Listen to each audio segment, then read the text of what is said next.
Hello everybody, how are you all doing? Hello family and friends, it's your girl Miriam here again today. How do you do? So ladies and gentlemen, today we're going to be talking about how to quicken conception. And if today is your first time visiting this channel, please can you kindly subscribe and become part of us? We appreciate you. And to my old subscribers, you're amazing. Thank you so much for all the support I get from you guys. You are amazing. God bless you. So without wasting your time at all, let's dive into this video. Yeah, I was saying before, if you want to increase your chances of conceiving super fast, it has helped people that I know, so I thought I'd share it also in this channel. You never can tell who this video will help. As long as you have been certified medically fit, medically okay, you have no fertility problem. If you do have any fertility issue or medical problem, please, I will advise you to go see your doctor and get things resolved before you can try. Fertility actually is to maintain a healthy weight. If you're underweight, it can be an obstacle and disrupts regular period. That's for a woman. You need to have some, nutrients and some level of body fat to be able to, maintain a healthy period, a regular period. If you're underweight, your period will be disrupted. You may not be having regular period. I mean, if you're not having period or not having regular period, then the aim of conception is defeated. It's not going to happen. So if you're not having period, it's going to stop your ovulation completely. If you're not ovulating, there's just a slim chance of pregnancy happening. Obesity, in the other hand, is also a problem. Obesity in a man, it affects sperm viability. Then, you know what I mean by sperm viability? It can make sperm flow to become very slow. I mean, after intercourse, the sperm need to swim towards the egg of the woman in the ovary. So if you're obese, the health of the sperm may be compromised, and the sperm may not have the viability to swim towards the ovary for fertilization. And obesity in women is to too much body fat, and this body fat produces excess estrogen. So this estrogen that is excess will disrupt ovulation. So if weight is low, it's a problem. If weight is too much, it's a problem. So you need to maintain a healthy point. Is smoking. If you're smoking or you're taking alcohol, for a man, for a woman who is planning to conceive, is not good. You must stop it immediately. And also smoking, you may be like, okay, I don't smoke, it's okay. Listen, if you don't smoke and you're staying next to somebody who smoke all the time, it's called second smoking. Is also a problem. Or second smoking also affect the age of woman's ovary. It reduces egg production and it destroys sperm for a man. If you're trying to conceive, please, it's not the right time to smoke and take alcohol. And also you have to reduce your intake of caffeine. These things are not good for fertility. Another thing you need to do to understand the cycle. This is for a woman. You have to be knowledgeable of your menstrual cycle. You have to know when you're fertile. You have to know when you're ovulating. Your fertile period and ovulation period is the right time to have intercourse. You don't necessarily have to wait for the ovulation day. Once you enter your fertile period, you start having intercourse at least every other day. Some people say every day. And depending on your capability, at least every other day for your fertile period. It will be easy to achieve pregnancy provided you are healthy and you have been certified to be medically okay. A lot of people don't know how to calculate their cycle, their ovulation. Okay, I'll just give you an example. Some people have 28 days cycle. Some people have, me personally, I don't have 28 days. I have between 24 and 26, but I know how to count it. And if you don't know how to count it, you can also get some fertility tracking apps. There are some apps that shows you like, okay, you're expecting your period in the next 3 days, or after your period, this is your fertile period and all that. So, but if you want to count it manually, you should be able to understand your own cycle. That's the only way you can be able to calculate it manually. Okay, I'll tell you the things to watch out for. You know, the first day of your menstrual flow, that is that's the first day of your period. So if your menstrual flow is for 4 days, on that 4th day is your 4th day of the cycle. So like some people, if you count from the first day of your menstrual flow, by the time you count 7 days, you should be into your fertile period. If it's me, 7 days from the start of the period, that is me entering my fertile period. So fertile period is from that 7 days till 14 days. Ovulation should have come within that 7 days till 14 days. So I will have my ovulation in between. Sometimes ovulation is on the 9th day, sometimes it's on the 10th, 11th or 12th day, but it's never up to 14 because my period is not up to 28. Some people have their cycle up to 30 days, but if you follow this procedure, count your day of your period as your first day of the cycle. By the time you count it this month and count it next month, you should be able to have an understanding. Okay, so another thing that is very, very helpful, maintain a healthy diet.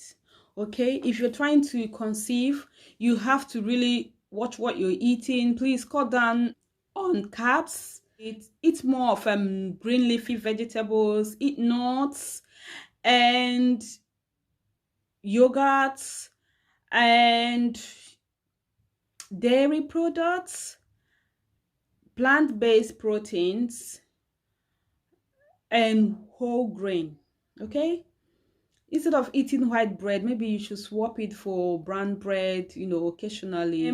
Eat a lot of fruit and vegetable and drink a lot of water. Okay, water is very good for the system. Water is like a medicine, but people don't know about water. It's one of the common things that exists in its common forms. Yeah, and another thing that you can do to increase your chance of conception, live a stress-free life. I know it's not easy, but try to take things lightly. Try to relax a lot more. Sleep is very good. It calms the nerves and it removes stress from you. If you're not sleeping, you'll be so damn stressed. So please, anything that is stressful, reduce it. And please, another thing that people don't know that works is your partner. Be at peace with your partner. Yeah, no unnecessary argument and fighting. Just play hanky-panky. Even if you're trying for a baby, you are fighting all the time and you have an intercourse,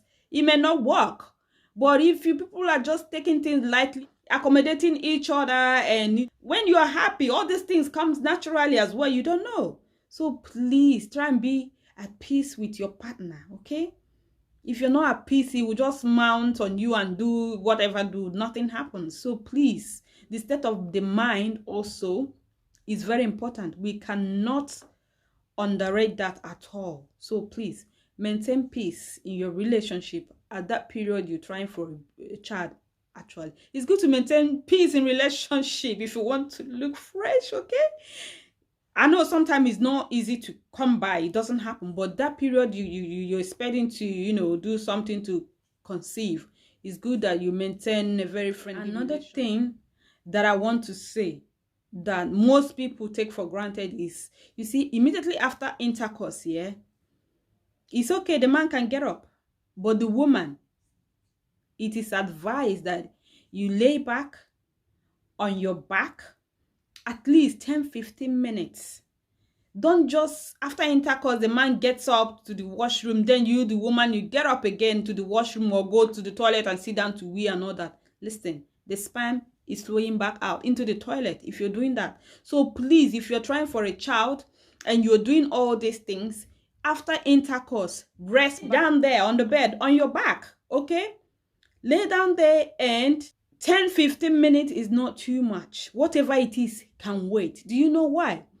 This gives the sperm opportunity to swim towards the egg, to fertilize the egg. But at this point, if you just finish and you get up, everything will just wash down. Yeah, people complain like, okay, after intercourse, the sperm flows out and blah, blah, blah. Listen, most of the time, the sperm that is supposed to fertilize the egg, if you get up immediately, everything will wash down. Oh yeah, it will all flow on the opposite direction. But if you sit back and wait, just lay there patiently for 10-15 minutes, sister, I'm telling you, couple of sperm must have reached the egg and fertilization will be happening. Okay, so just don't be in a rush to get up from the bed. The man can get up, but the woman, your business is not finished yet. The sperm is deposited inside your body. You have to give it time to swim towards the egg. Okay, so do not be in a rush to get up to go to the washroom. You'll be washing out all the efforts, which will limit your chances of conceiving. This one personally, I have done that. Yeah, you lay down and raise your 2 legs up after intercourse. Yeah, I did this. I did that when I wanted to conceive for my second child. I wanted a boy. I've had a baby girl. I wanted a boy, and yeah, and it worked for me. So I lay back and I just waited, and guess what? And I did this on my ovulation day. So these tips, they do work. And after that ovulation day, I didn't have any intercourse before the ovulation day. And after the ovulation day, I did not have any intercourse again. It's just that once that I had it. And this was what I did. I lay back on that bed for 15-20 minutes. Yeah. So at least yours, if you're in a haze, at least give it 10 minutes. Not rush out to go to the washroom to wash down everything. It will just be all wasted effort. So please do this, and it will help you. It's multivitamin, you know, preconception multivitamin. Yeah, they have multivitamin that you need to take before conception. This helps to, you know, put the body in order to happen. Preconception multivitamins that I've used is just Well Woman. That is all I've used over the years. First time, second time, third time, Well Woman. People still conceive without it, and some other people, they just take folic acid and nothing. Some people don't even take nothing, and it just happen. But it's advisable to take preconception medication, like also take folic acid, at least 400 mcg, and it's very good because folic acid help to prevent birth defects and some other neurological problem that could affect pregnancy that is forming. Or please do take that and just do your bit and leave the rest to God, and you will see how everything will work out for you. I pray everything work out for you, and don't forget to come back and share your experience. And God bless you until I bring the next video. Bye bye.